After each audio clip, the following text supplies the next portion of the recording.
you to know that I'm never leaving, 'cause I miss the snow till death will be freezing. Yeah, you are my home for us. Assalamualaikum warahmatullahi wabarakatuh. Waalaikumsalam warahmatullahi wabarakatuh.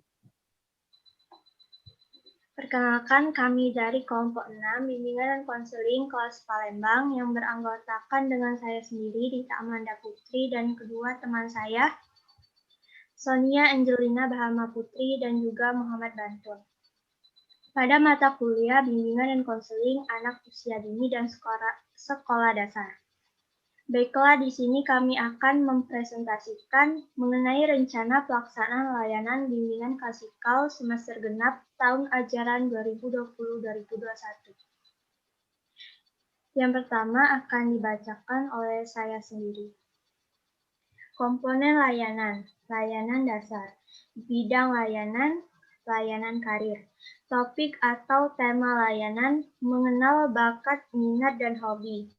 Fungsi layanan pemahaman, tujuan umum, peserta didik atau konseli dapat menjadi siswa yang mandiri dan mampu memahami pengaruh kemampuan, minat, bakat, dan hobi terhadap karir. Tujuan khususnya, yang pertama, peserta didik atau konseli memahami pengertian bakat, minat, dan hobi. Kedua, peserta didik atau konseli memahami cara menemukan bakat tersembunyi. Yang ketiga, peserta didik atau konseli dapat mengenal bakat, minat, dan hobi. Keempat, peserta didik atau konseli dapat memahami pentingnya bakat dan minat. Media atau alat, LCD, laptop, PowerPoint mengenal bakat, minat, dan hobi. Waktunya 1 kali 40 menit. Sasaran layanan kelas 6 sekolah dasar. Materi layanan yang pertama pengertian bakat, minat, dan hobi. Yang kedua, dampak buruk tidak mengenal bakat dan minat. Yang ketiga, cara mengatasi siswa yang tidak memahami bakat dan minat. Sumbernya, yang pertama, Selamat dan kawan-kawan 2016, materi layanan klasikal bimbingan dan konseling untuk SMP MTS kelas 7 Yogyakarta Paramitra Publishing. Yang kedua, Ana Mustifa 2016, bimbingan dan konseling untuk SMP MTS Yogyakarta para mitra aksara. Metode atau tekniknya ceramah, curah pendapat, dan tanya jawab. Pelaksanaannya, yang pertama, tahap awal atau pendahuluan. Kegiatannya yang pertama membuka dengan salam dan berdoa. Kedua, membina hubungan baik dengan peserta didik atau menanyakan kabar pelajaran sebelumnya, ice breaking. Ketiga, menyampaikan tujuan layanan materi bimbingan dan konseling. Keempat, menanyakan kesiapan kepada peserta didik. Kedua, tahap inti. Yang pertama, kegiatannya guru BK menanyakan media slide PowerPoint yang berhubungan dengan materi layanan. Yang kedua, peserta didik mengamati slide PowerPoint yang berhubungan dengan materi layanan. Yang ketiga, guru BK mengajak curah pendapat dan tanya jawab. Keempat, guru BK membagi kelas menjadi 6 kelompok, satu kelompok 5-6 orang. Kelima, guru BK memberi tugas kepada masing-masing kelompok. Keenam, peserta didik mendiskusikan dengan kelompok masing-masing. Ketujuh, setiap kelompok mempresentasikan tugasnya, kemudian kelompok lain menanggapinya. Dan seterusnya bergantian sampai selesai. Terakhir, tahap penutup.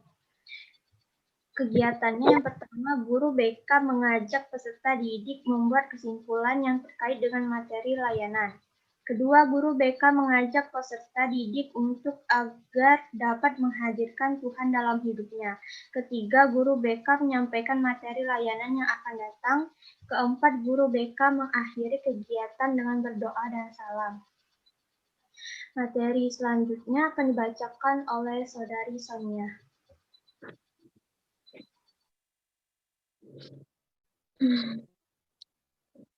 Selanjutnya adalah evaluasi. Evaluasi proses. Kegiatannya guru BK atau konselor melakukan evaluasi dengan memperhatikan proses yang terjadi. 1. Melakukan refleksi hasil. Setiap peserta didik menuliskan di kertas yang sudah disiapkan. 2. sikap atau antusias peserta didik dalam mengikuti kegiatan. 3. Cara peserta didik dalam menyampaikan pendapat atau bertanya. 4. Cara peserta didik memberikan penjelasan dari pertanyaan guru BK. 2. Evaluasi hasil. Evaluasi setelah mengikuti kegiatan klasikal antara lain 1. Merasakan suasana pertemuan menyenangkan atau kurang menyenangkan atau tidak menyenangkan. 2. Topik yang dibahas sangat penting atau kurang penting atau tidak penting. 3. Cara guru BK menyampaikan mudah dipahami atau tidak mudah atau sulit dipahami. 4. Kegiatan yang diikuti menarik atau kurang menarik atau tidak menarik untuk diikuti. Lampiran-lampiran. 1. Uraian materi. 2. Instrumen penilaian hasil. Lampiran. 1. Uraian materi. Bakat, minat, dan hobi. A. Pengertian bakat. Bakat adalah kemampuan bawaan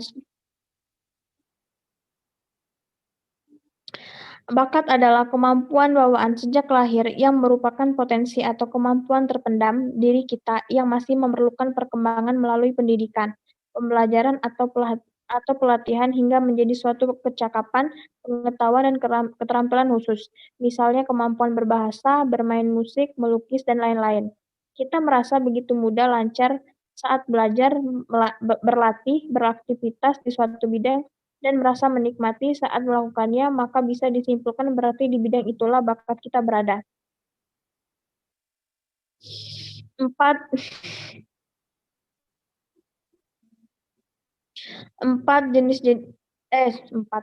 Jenis-jenis bakat. 1. Bakat akademis. 2. Bakat kreatif atau produktif. 3. Bakat seni. 4. Bakat kinestetik atau promotik atau gerak tubuh. 5. Bakat sosial. Kita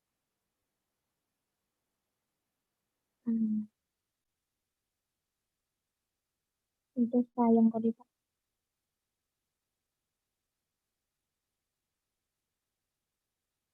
C. Pengertian minat. Minat merupakan dorongan atau keinginan dalam diri seseorang pada objek tertentu. Minat adalah suatu keadaan di mana seseorang mempunyai perhatian terhadap suatu dan disertai keinginan untuk mengetahui dan mempelajari maupun membuktikan lebih lanjut. Minat merupakan aspek psikis yang dimiliki seseorang yang menimbulkan rasa suka atau tertarik terhadap suatu dan mampu mempengaruhi tindakan orang tersebut. D. Faktor-faktor yang mendukung pengembangan bakat dan minat. Yang pertama adalah faktor internal yang terbagi menjadi 2, yaitu faktor bawaan atau genetik. Faktor ini merupakan faktor yang mendukung perkembangan individu dalam minat dan bakat sebagai totalitas karakteristik individu yang diwariskan dari orang tua kepada anak. Yang kedua adalah faktor kepribadian. Faktor kepribadian itu keadaan psikologis di mana perkembangan potensi anak tergantung pada diri dan emosi anak itu sendiri. Yang kedua adalah faktor eksternal. A. Faktor lingkungan. Faktor lingkungan yang merupakan olahan dari berbagai hal untuk mendukung pengembangan minat dan bakat anak. Faktor lingkungan terbagi atas 1. Lingkungan keluarga dan yang kedua adalah lingkungan sekolah. Cara mengembangkan bakat dan minat. Yang pertama itu adalah perlu keberanian, yang kedua perlu didukung latihan, yang ketiga perlu didukung lingkungan. Baik, materi selanjutnya akan dibacakan oleh Saudara Bantung. Silakan. Baiklah, selanjutnya adalah kesesuaian antara bakat dengan cita-cita atau karir. Bakat adalah sesuatu kemampuan khusus yang dimiliki oleh setiap individu. Bakat ini dapat berkembang dan tampak menonjol bila mana dilakukan latihan secara terus-menerus. Bakat yang berkembang selain mendukung cita-cita atau karir, dapat juga menjadikan sebuah profesi atau jabatan bagi si pemiliknya, bila kesempatan untuk dikembangkan. Selanjutnya adalah pengertian hobi. Hobi adalah kegiatan yang dilakukan secara teratur dan dikerjakan kesenangan diri. Biasanya, aktivitas ini dilakukan selama waktu luang. Hobi dapat mencakup banyak hal, seperti mengkoleksi barang benda, ikut melibatkan diri dalam kegiatan kreatif dan artistik, bermain olahraga, dan sebagainya.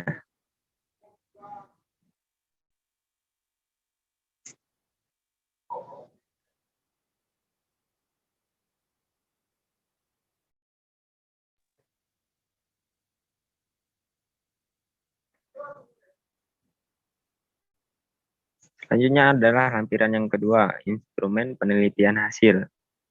A. Pengetahuan atau understanding. Yang pertama, apa keuntungan mengenal bakat dan minat menurut Anda?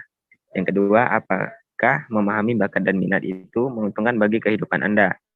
Yang ketiga, menjelaskan menurut Anda apa saja kerugian dan dari memahami bakat dan minat. Yang keempat, apakah memahami bakat dan minat dapat mempengaruhi pikiran Anda dan jelaskan secara konkret. Yang kelima, jika Anda sudah terlanjur tidak bisa memahami bakat dan minat, karena bingung dengan kemampuan Anda, bagaimana cara Anda untuk mengatasinya? C. Sikap atau perasaan positif. Berilah tanda cek pada kolom S setuju jika pernyataan sesuai dengan kondisi Anda, dan berikan tanda cek pada kolom tidak setuju jika pernyataan tidak sesuai dengan kondisi Anda. Pernyataan yang pertama, saya merasa senang menerima materi layanan bimbingan dan konseling tentang bakat dan minat. Yang kedua, setelah menerima materi layanan bimbingan dan konseling tentang bakat dan minat, timbul kesadaran saya untuk lebih memahami kemampuan saya. Yang ketiga, setelah menerima layanan bimbingan dan konseling tentang bakat dan minat, saya menyadari bahwa saya tidak mengenal dengan bakat dan minat saya. Yang keempat, setelah menerima materi layanan bimbingan dan konseling tentang bakat dan minat, saya menyadari bahwa saya tidak mengenal dengan bakat dan minat saya. C. Keterampilan. Setelah menerima materi layanan bimbingan dan konseling tentang bakat dan minat, melakukan kegiatan dengan tujuan agar siswa memperoleh sesuatu perubahan tingkah laku dalam mengenal bakat dan minat. Media interaktif bakat dan minat, deskripsi. Kegiatan tanya jawab, diskusi, dan ceramah. Baik, itulah pemaparan rencana pelaksanaan layanan bidang karir untuk anak kelas 6 sekolah dasar dari kelompok kami. Apabila ada kesalahan, kami mohon maaf. Kepada Allah kami mohon ampun. Saya akhiri. Wassalamualaikum